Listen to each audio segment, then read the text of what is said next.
Welcome to LA Currents. I'm Ann Pulice.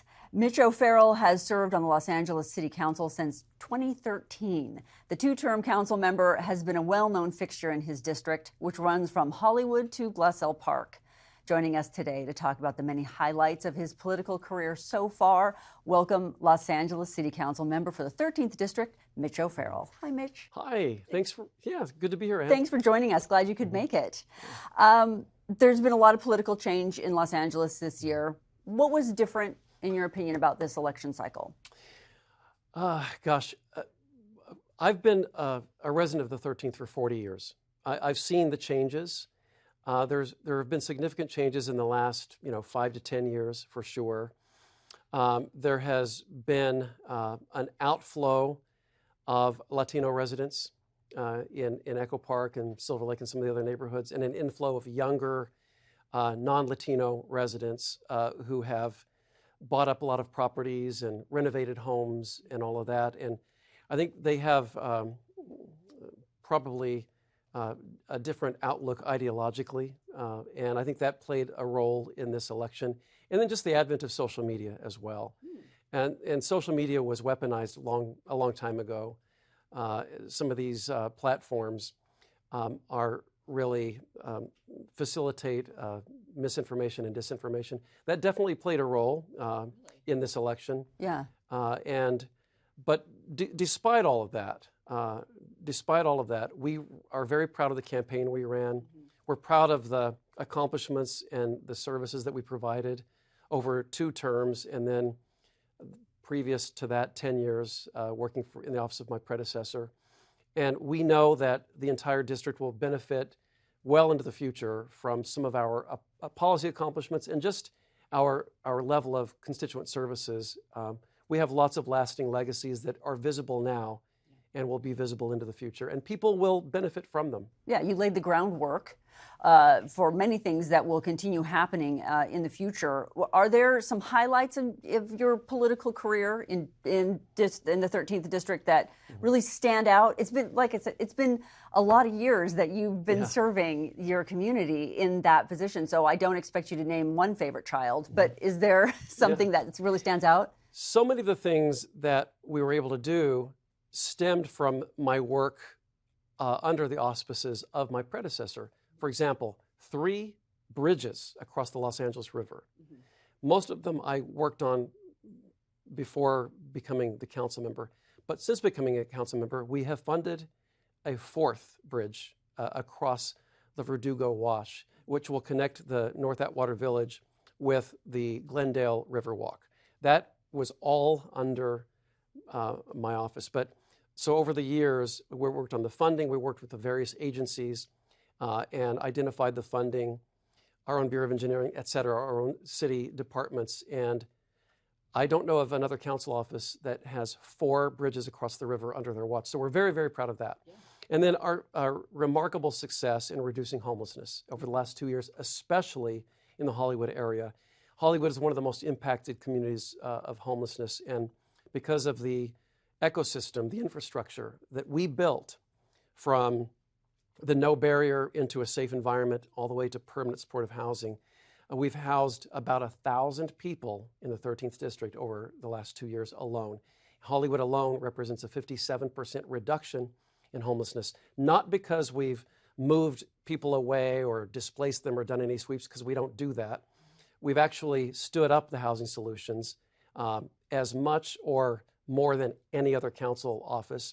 And we're very proud of that. We set up the whole, like I said, infrastructure of wellness is what I would describe it as. And it just takes hard daily work. It's a slog, but we have a model that works, and I think it can be a model for the rest of the city. So that's a big success as well, because that's the number one problem that people talk about is homelessness, and crime. And just all of the safety around our schools, all of the streetscape improvements we've done across the district, all the net gain of street trees that we water for 3 years so they stay alive. We've really greened up the 13th District. We feel good about that. And we've made safety around our schools a priority for families and children. And as the product of the public school system myself, I find it very, very important. It's a priority of mine to make sure that parents don't have to worry about their children as they go to and from school. So those are, and then the environment, I mean, my gosh, as chair of the Energy and Environment Committee, we have pioneered some of the most ambitious but very doable climate change and environmental restoration initiatives anywhere in the United States. And then indigenous peoples, I'm of Native American heritage. And so we eliminated Columbus Day from the city's administrative code in 2017 after I was reelected the first time. And we replaced it with Indigenous Peoples Day. And that accelerated the movement across the nation.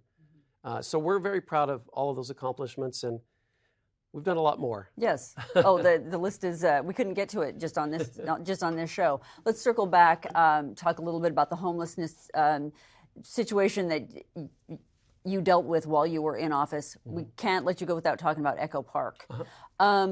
Looking back on that now, would you have done the same thing again? Yes, absolutely. Because what we did was, for well over a year, we worked on how do we mitigate, how do we deal with Echo Park, right?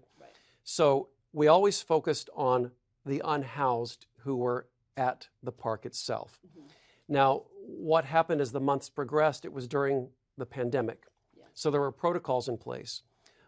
So the first thing we started doing when the vaccines rolled in is we went to the lake first and worked with healthcare providers to provide vaccinations to people who are unhoused at the park, anyone who would accept the vaccinations.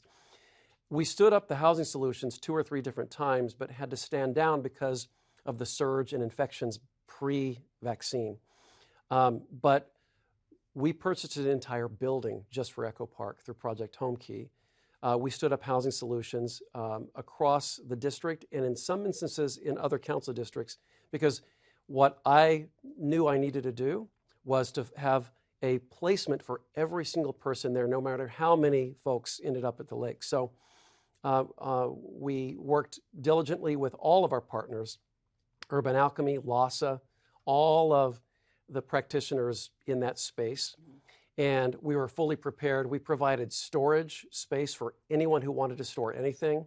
Leading up to that, we were doing mobile showers, local nearby storage lockers for anyone who wanted to store things. So we set up the entire environment for people to move into a safe environment. 4 people had died of overdoses leading up to that March date. There were shootings, there were guns in tents, there were machete attacks. It was one of the most dangerous places in the city, and the families simply stopped going there. Parks are for everyone. And so when we had the housing solutions in place, we moved forward. And then, of course, I think what a lot of people saw was the outside agitators coming in and protesting and causing a ruckus. And they made it their mission to stop us from getting people housed. And so I think that's, people saw the aftermath of that. And based on intel that the police had with all the social media threats to come and fight and, all that stuff, there was all that police activity and interaction with these outside agitators.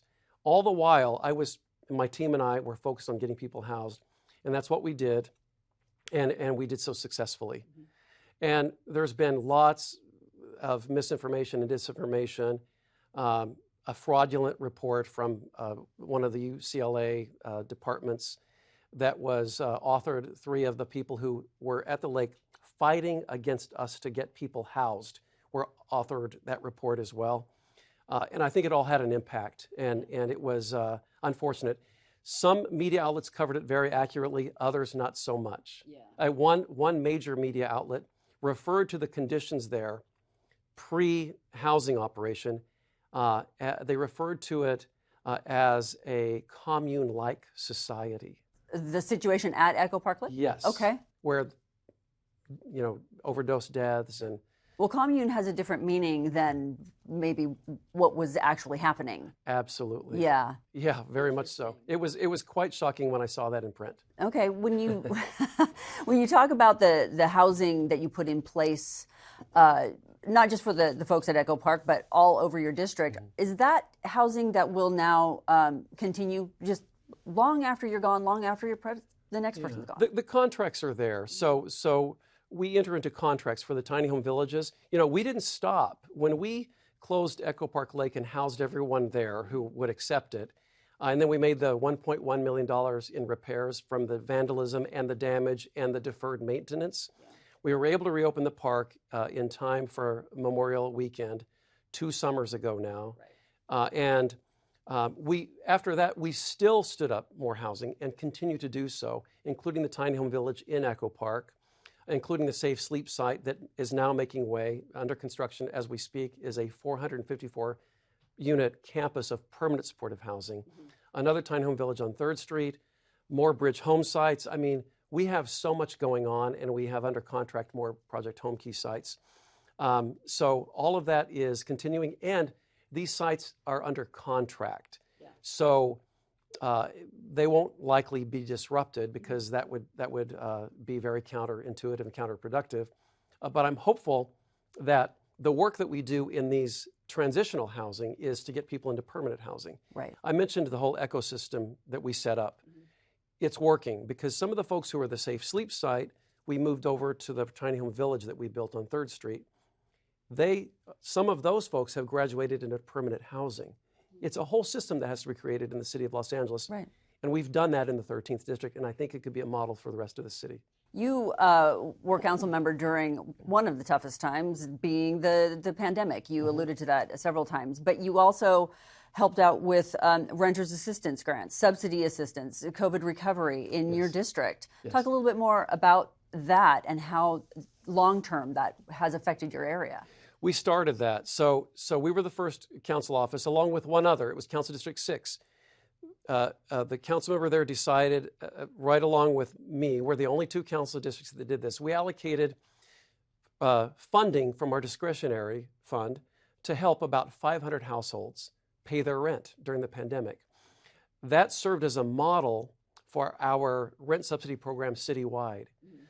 We cobbled together CARES Act funding and other federal and state funding and created a program for renters across the whole city during the height of the pandemic, so that rent money would go to the landlords, and the renters could pay their rent, the landlords could pay their mortgages that they owed money on. Yeah. So that served as a citywide model. I'm very proud that we pioneered that in the 13th district, and it served the city.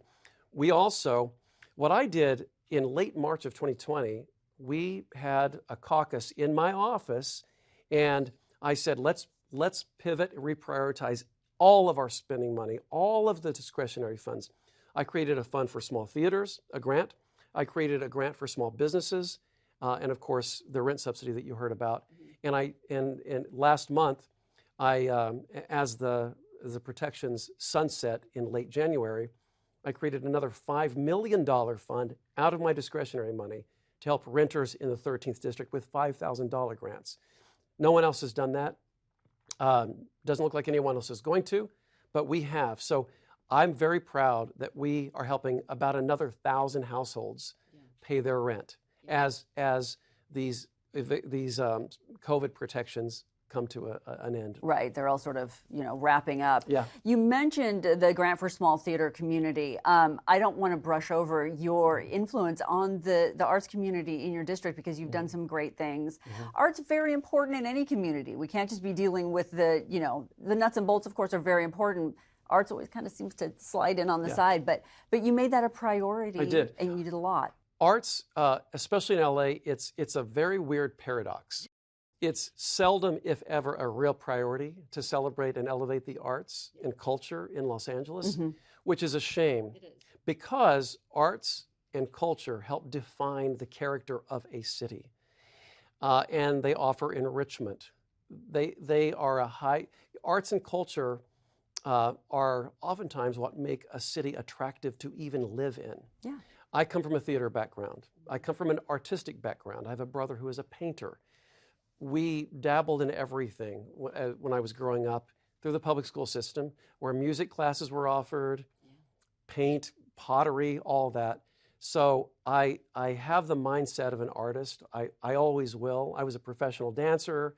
I did a lot of stage productions. I sang a little bit, did a lot of plays, non-musical plays in Theater Row, which We memorialized with dedicating a street corner, a square, Theodore Row Square in Hollywood. So yes, I've always uplifted the arts. I freed up the arts development fee, which had been locked down because of a legal opinion before I came into office. So now we have arts projects across the city because of that arts development fee. And then I brought back the mural ordinance, which enabled us to put thousands of additional murals and protect them. So that fund was unlocked under my watch as well when I was chair of the Arts Parks Committee. And I'm hopeful that current and future leaders will realize the value of the arts. It's the community I come from. It's the community that I will always support and do everything I can to uplift. Sure, and like you said, it defines a community. It does. Yeah, we can't just do away with that. You represented the LGBTQ community while in office as well. Some of the things that you accomplished while you were there was a shelter for transgender women, as well as a whole list of other things. Yeah. How do you feel now, sort of looking back at those accomplishments? Yeah, we did the Midnight Stroll. The Midnight Stroll is something that we created in Hollywood with the Los Angeles Police Department Hollywood Division and APAIT, which is a nonprofit that focuses on people with that have HIV. And we partnered with all of these groups in the Hollywood community and the trans committee in Los Angeles, and we created this program, and I saw that it gets yearly funding now in the budget. It didn't previously. We're providing shelter beds. We provided a bridge home shelter, as you mentioned, for trans women specifically in Hollywood. So yes, I've been a voice for the trans community, for the LGBT community. We've hosted so many events, and now, unfortunately, there is going to not be any LGBT representation in Los Angeles city leadership at all. Okay. I was it. I was the last one standing, and so I'm hopeful that someone will pick up the mantle in city leadership. I certainly won't be going away on this, but there's a lot more work to do with visibility, especially with the rise in hate crimes. Yes. The communities most affected by hate crimes are the Jewish community and the trans community, and African American community as well. It's hate crimes are up. AAPI hate is up, and I've always been a voice for the need to address this. I hope someone else will take that up. Yeah. You are also a member of an Indigenous people's community. Yes. The first on the council? Yes. All right. So I'm a tribal member with the Wyandotte Nation. The Wyandottes are originally from Lake Huron, but through the various forced relocation efforts over the last century and a half, ended up in Northeast Oklahoma, which was then Indian Territory, where my grandfather was born, where my mother was born, where I was born. And I come to Los Angeles at age 21. I come here on audition for a show, and I stay. And all those years later, I become a council member, unbeknownst to me, the first and only Native American council member on the LA City Council. And we did a lot of work and continue to do a lot of work with the Native American and Indigenous community in Los Angeles, including creating Indigenous Peoples Day. And yes, that representation will also be missing now. It's unfortunate. Yeah. Well, I'm hopeful that someone will pick that mantle up as well. It won't be the same. I mean, this is my community. I was just in an event last night. We provide resources. We provide support. This is a community that I love. And the Los Angeles region, county and city, has well over 200,000 individuals of Native American descent, not to mention the indigenous communities, the immigrant communities from across the Americas who make their home here. That voice needs to be represented. Yeah. You've made it your mission to take care of the most vulnerable in your district, which includes the LGBT community, Indigenous people, but you talked about the building of bridges and school safety. What is it that you did while you were in office to elevate school safety on the public school level? Work with LEOSD. Even though the jurisdiction is completely cleanly separated, LEOSD is its own jurisdiction. Even in land use, the city doesn't have a say in what the Los Angeles Unified School District decides to do. But we build those relationships. I would visit schools on a regular basis, monthly at least, for the last 9+ years. And so we just focused on safety around schools the entire time I was in office, including infrastructure, widened sidewalks, bulb outs so that kids could walk more safely to school. We did so many things in that arena. And as I said, I am the product of a public school education myself. And, our youth are everything. Most vulnerable. A lot of our families that go to public schools in Los Angeles are monolingual Spanish. A lot of them don't have documentation. Mm-hmm. Those people need our assistance and our help and our attention. Right. I've also focused on seniors. I'm very proud of our work with building senior centers.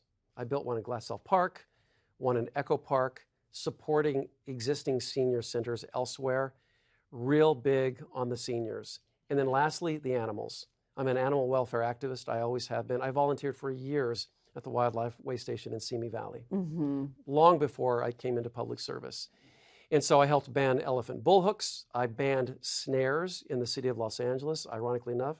Was there a snare problem in the city of Los There Angeles? was a snare problem. Coyotes and domestic pets would slowly get choked to death. That was one of the first things I did, was ban snares in the city of Los Angeles. I did a microchip of testing if a dog or a cat were hit by a car. They get tested for microchips so they can find the family that the animal belongs to. Yeah. I did that before coming into office. Right. So I've always been big, and always will be, on those who either have a voice that doesn't get heard or have no voice at all. Mm-hmm. That doesn't end. Doesn't end. I did the transitional aged youth as well, and care for those folks. I also did the transitional aged youth immigrants who fled from war-torn countries or terrible situations and ended up across the border, who are under 18. And I provided safe haven for them, working with some of our nonprofit partners and getting some of these youth into shelter, undocumented youth into shelter and into services. That was a big part of what we did over the last, 5+ years as well.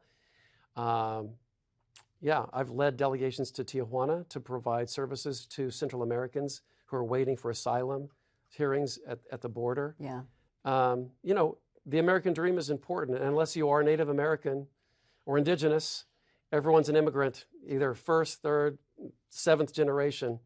So we have to be good to people who look at the American ideals and want to come here and make the most of themselves and respect our country and respect our Constitution. Yes. We need to do that, and that's a strong belief that I have. We don't have a lot more time, but I can't let you go without talking about renewable energy and the future of that in the city of Los Angeles, but statewide. Yes. Lots of pressure now to get everything sort of changed over. It's a massive ordeal to undertake. It is. It's complex. Very. I'm leading in the transition to clean energy by 2035. Starting in January, we'll be electrifying the entire zoo and building battery capability there so that the zoo can actually start feeding the grid. That was one of my initiatives. I got it funded. There will be 8 other city facilities to follow. We're going to be building over 100,000 charging stations by 2030. That will be one of my legacies. It's well underway already. We're going to go into public and private properties to do this because electric vehicles need to be accessible and chargeable to communities that have been historically overlooked. Right. And everyone deserves to have the opportunity to participate in saving our environment. That hasn't always been the case in the past. And lastly, I'm hoping someone will carry the torch forward because I've been working for 2 years on a clean power purchase agreement with the Navajo Nation. And that is enough that will power more than one council district. And we have the transmission lines all the way to Navajo because for 50 years, we bought energy from their dirty coal burning facilities. And so for 50 years, we fouled the Navajo Nation land while we got cheap energy in Los Angeles. So they are transitioning into photovoltaic and renewable energy, and we can purchase it from them. Okay. I did the Light Up Navajo and the partnership that DWP worked with me, and we're bringing electricity to some of the Navajo, actually hundreds, if not thousands of Navajo homes that have never had electricity or water. Yeah. So that's a partnership that I'm very proud of, a legacy that I'll be very proud of. And we have to look for more. And we're putting photovoltaic over the aqueduct, the last 70 miles or so. That's going to generate energy, and we own the right of way. Mm-hmm. We have to think very creatively of how we get to clean energy by 2035. Something I'm very, very compassionate about, and I'm hopeful that there will be someone else on the city council to take this charge, because if we don't have a livable city in Los Angeles, nothing else we do is really going to matter. So we've got to work on these things. So what's next for you? Any chance we're going to be seeing you back on stage or on screen? Gosh. I'm not retiring. I've got lots of energy. Yes. I was never planning on higher office after this anyway. And so in that sense, I am ready for the next chapter, and I have been for quite a while. I am working to ensure that my incredibly talented team, that is the envy of City Hall. It really is. Truly. And, even if some of my colleagues don't want to admit it, it's true and they know it. and my field operations are exceptional. And so I want to make sure that my team of talented public servants have a career that they can enjoy well into the future, because the city deserves to benefit from their talents. I love that. But you're not directly answering my question. No, I'm though. not. It's interesting. I don't quite know how to answer it. I'm open. I've had 3 distinct careers in my adult life, and I will have another one. Sure. And we'll see what that is. And so, But I love that you're a local guy. Yeah. I love that you're like, no, I wasn't looking to become X. I wasn't looking for the next big thing. You are, what's the term? Grow where you're planted? It's kind of a guy. Pretty much. I use this term like a worn out cliche, but I am very zen about life. I love it. I am. I'm not a Buddhist. I don't claim any religion in particular, but I am very zen. I love the Zen philosophy about, being in rhythm with life. I mean, I think part of it's my Native American heritage. Live as sustainably as you can. Give back to the earth what you possibly can while you're here. Live in harmony. That's always been my philosophy. As the elected official, I've always known that I have to make decisions that aren't always going to be well received, that aren't always going to be popular, that I have to take the hits. Sometimes people in leadership positions have to make decisions that are inelegant, but that's leadership. I've never, ever sought to be liked or beloved, ever. What I've sought in my public service career is to make a difference and not make friends. Now, here's the byproduct of that. I've made more lifelong friends than I could have ever hoped for, because I think people who know me, who really know me, understand who I am and what I do and where my priorities come from. They understand the place where those initiatives, those priorities, those values come from. Mm-hmm. And so I've connected with more people over the last 20 plus years than I ever could have hoped for. And I love the city family like I can't even tell you. And I love my constituents. So that's really how I leave this post. Mm-hmm. With joy. I've served with joy. My whole team serves with joy. We have laughter all day long in my office. It's always been like that. But we know that we do the work, and we know that we've made an immense positive difference. I love it. And that's our legacy. Mitch, thank you so much for joining us. We wish you nothing but the very best in your future endeavors. Thanks, Ann. It's great to be here, and I love Channel 35. Keep up the incredible work here. You and your colleagues here at Channel 35 are amazing, always have been, and this has been one of my most rewarding relationships as well. Thank you so much, Mitch. That's it for LA Currents. I'm Ann Pulice.